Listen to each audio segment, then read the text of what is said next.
अस्सलामुअलैकुम, मैं हूं अज़ीम और आप देख रहे हैं code with Azeem. Memory management in JavaScript. तो हम इस वीडियो में ये देखेंगे कि मेमोरी जो है वो जावास्क्रिप्ट में किस तरह से मैनेज होती है। उससे पहले ये समझ लेते हैं कि मेमोरी को मैनेज करने का मतलब क्या है। तो व्हाट मीन मैनेज मेमोरी, मतलब हम जब ये कहते हैं कि मेमोरी को हमने मैनेज करना है तो इस बात का मतलब क्या है। इसके तीन मतलब हैं।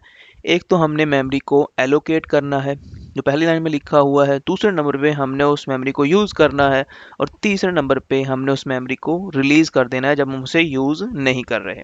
सिंपल वर्ड में ये कि आप मेमोरी का मतलब ये है कि आपके पास एक कोई भी चीज़ आप लेकर आते हैं और आप उसे यूज़ करते हैं और यूज़ करने के बाद जब वो फॉर एग्ज़ाम्पल आप जो है वो एक टॉफ़ी लेकर आते हैं या च्युइंगम लेकर आते हैं, कोई भी चीज़ लेकर आते हैं, तो आप उसे क्या करते हैं, खा लेते हैं और खाने के बाद जो है वो उसे डी एलोकेट कर देते हैं। ठीक है ना, मतलब आप जो है वो उसे यूज़ करते हैं। पहला स्टेप आप उसे लेकर आते हैं, दूसरे स्टेप में आप उसे यूज़ करते हैं कोई भी चीज़ जो होती है, और फिर आप उसे जो है वो फेंक देते हैं। जो भी उसका सिस्टम जो होता है प्रोसीजर उसे एंड कर देते हैं। तो प्रोग्रामिंग में भी चूंकि हम ये पढ़ चुके हैं कि वेरिएबल क्या है, उसी लिहाज में हम चल रहे हैं और वेरिएबल को ही हम क्या करते हैं, एलोकेट करते हैं उसके थ्रू मेमोरी।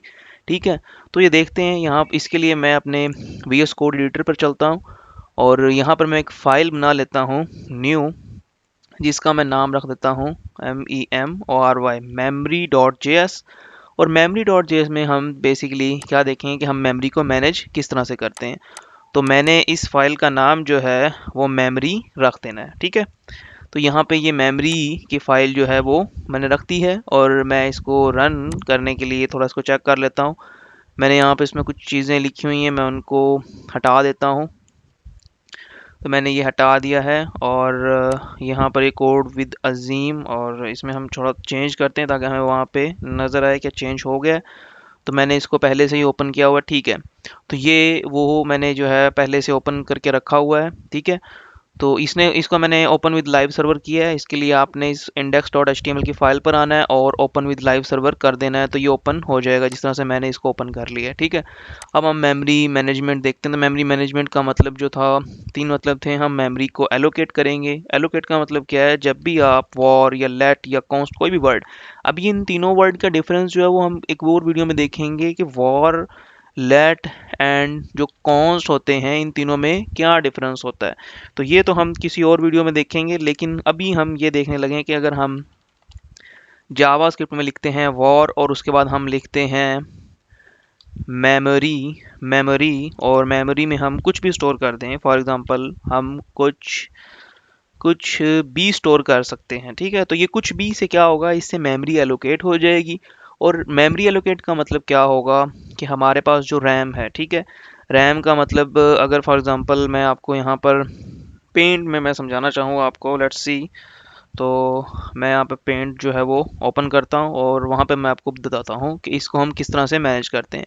तो ये समझें, ये हमारे पास जो है वो क्या है, एक ब्लॉक है। इस ब्लॉक में हमारे पास ये सारी हमारी मेमोरी है, ये हमारी रैम है। तो ये रैम में हम क्या कर रहे हैं, हमारे पास यहाँ पे कोई वैल्यू वैल्यू आएगी, फॉर एग्जांपल यहाँ पे 2 आ जाता है। तो मेरी ड्राइंग इतनी अच्छी नहीं है कोई, और इस तरह से ये मेमोरी जो है वो फिल आउट हो रही है। ठीक है, अब यहाँ पे एक और मेमोरी है, यहाँ पे कोई और मेमोरी है, तो ये मेमोरी जो है वो डिफरेंट अपने अपने साइज की मेमोरी यहाँ पे आ रही है। फॉर एग्जांपल यहाँ पे 2 लिखा हुआ है, यहाँ पे 1 लिखा हुआ है, तो ये मेमोरी पहले से ही फिल है। अब हम क्या करते हैं, हम ये करते हैं कि यहाँ पर हमने लिखा है कुछ बी और मेमोरी के नाम से एक वेरिएबल लिया। तो अब इससे होगा क्या हमारी मेमोरी में, उसको समझते हैं। इस लाइन के लिखने से, जो मैंने ये वाली लाइन लिखी है कि मेमोरी का एक मैंने वर्ड लिखा, ठीक है ना, ये एक आइडेंटिफायर है और उसमें लिखा कुछ भी, तो यहाँ पे मेरे पास एक मेमोरी बनेगी। ठीक है, मेमोरी मैं जो है यहाँ पे साइज़ बड़ा करके आपको दिखा रहा हूँ ताकि आपको नज़र आए। यहाँ पे लिखा होगा कुछ भी, तो आप ये समझ जाएं कि ये कुछ भी लिखा हुआ है। मेरी ड्राइंग जो है वो इतनी कोई अच्छी नहीं है, तो आपको नज़र आ ही रहा है, तो मैंने यहाँ पे कुछ भी करके लिख दिया है। तो कुछ भी जो है वो इस एक बॉक्स में आ जाएगा। यहाँ पे मैं इसको हाईलाइट करने के लिए आपको दिखा देता हूँ। ये वाला जो बॉक्स है, ये वाला बॉक्स जिसमें लिखा हुआ है कुछ भी, अब ये कुछ भी जो है इसका नाम क्या होगा, इसका नाम आइडेंटिफायर का नाम हो जाएगा मेमोरी, ये वाला जो हमने नाम रखा था। तो ये हमारे पास क्या हो गई है, मेमोरी में एलोकेशन हो गई है। ये पहला स्टेप हमारा इस तरह से कंप्लीट हो जाता है। अच्छा, हम दूसरे स्टेप की तरफ चलते हैं जिसमें हम मेमोरी को यूज़ करते हैं। अब इसको मैंने कुछ भी लिखा हुआ है तो मैं इसको यूज़ करने के लिए, अभी तो मैंने यहाँ पे कुछ भी लिखा था, ठीक है, तो यूज़ क्या करना है, मैं इसको एक्सेस कर लूँ। फॉर एग्जांपल मिसाल के तौर पे मैं इसको प्रिंट करवा लूँ, तो प्रिंट करवाने के लिए मैं जब मेमोरी लिखूंगा तो ये प्रिंट हो जाएगा मेरी कंसोल पर। तो मैं इसको जाकर देख के आता हूँ, देखें कुछ भी लिखा हुआ आ गया है। इस कुछ भी को अगर हम चेंज करेंगे, लाइक मैं इसको चेंज कर देता हूँ, तो चेंज कर देता हूँ, मैं ये लिख देता हूँ तो ये चेंज हो जाएगा। ठीक है, तो चेंज कर देता हूँ, मैंने ये लिखा, तो यहाँ पर देखें चेंज कर देता हूँ लिखा हुआ आ गया है। अब हुआ क्या इस स्टेप में, इस स्टेप में यहाँ पर चेंज कर देता हूँ लिखा हुआ आ गया है। ठीक है, अब ये जो चीज़ थी वो आपने समझ ली कि इस तरह से हम इसको यूज़ कर सकते हैं इस मेमोरी को। अब बात कर लेते हैं तीसरे स्टेप की, जिसमें हम क्या करेंगे, डी एलोकेट करेंगे मेमोरी को। तो अब डी एलोकेट का मतलब ये है कि अगर आप हमारे पास मेमोरी यूजेज में नहीं है तो हमने उस मेमोरी को ख़त्म करना है। ठीक है, फॉर एग्जांपल मैं नहीं चाहता कि ये वाला जो मेमोरी है, मैं चाहता हूँ कि ये एक फंक्शन के अंदर हो। मिसाल के तौर पे एक फंक्शन हो, इसका नाम हो आई एम, ये कुछ नाम है, ठीक है, फंक्शन का। तो ये ऐसे ही मतलब कोई सेंसिबल नाम नहीं बन रहा, लेकिन ये कि नाम मैंने रख दिया है। तो मैं इस फंक्शन के अंदर जो है वो इस मेमोरी को रख देता हूँ।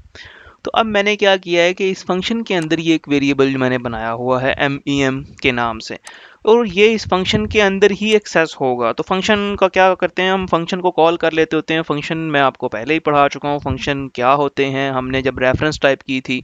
ठीक है, तो वहाँ पर भी आप देख सकते हैं। तो फंक्शन को हम क्या करते होते हैं, कॉल करते होते हैं। तो IAM को मैं क्या करूँगा, कॉल करूँगा। तो जब कॉल करूँगा तो मेरे पास एक एरर आ जाएगा। एरर ये आएगा कि ये जो मैम है MEM, ये क्या है, ये मौजूद ही नहीं है, ये डिफ़ाइन नहीं किया गया। तो अभी एरर देखते हैं पहले। तो यहाँ पर देखें MEM इज़ नॉट डिफाइन, मतलब ये हमने डिफाइन नहीं किया और हम इसको एक्सेस कर रहे हैं। इससे हुआ क्या, अभी इस बात को समझते हैं।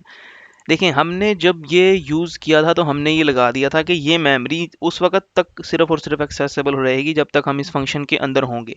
यानी कि अगर फॉर एग्जांपल मैं कंसोल इस फंक्शन के अंदर अगर लगा देता हूँ तो मुझे आंसर मिल जाएगा। ठीक है ना, चेंज कर देता हूँ, मिल जाएगा। तो ये क्या होगा, अभी देखें चेंज कर देता हूँ, मिल गया है।